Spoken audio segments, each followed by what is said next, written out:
हरिओम मंडळी, कोशिंबीर आणि मी सिरीजच्या शेवटच्या भागात आज बघूयात तंदुरी सॅलड।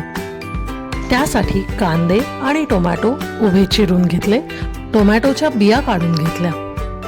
एका भांड्यात कांदा, टोमॅटो, उभी स्लिट केलेली मिरची आणि कोथिंबीर ॲड केलं। त्यात टाकलं मीठ, थोडं काळं मीठ, आपला एव्हरेस्ट चिकन तंदुरी मसाला, काश्मीरी मिरची पावडर आणि चाट मसाला, वरून अर्धा लिंबूही पिळला। हे सगळं नीट मिक्स करून भांड्याच्या मधोमध अशी जागा केली आणि मस्तपैकी स्मोक दिला। आपलं स्मोक तंदुरी सॅलड रेडी। नक्की ट्राय करा। अशाच इझी आणि क्विक रेसिपी घेऊन भेटू पुढच्या सिरीजमध्ये। व्हिडिओ आवडल्यास आपल्या चॅनलला लाईक, शेअर आणि सबस्क्राईब करा। अंबज्ञ।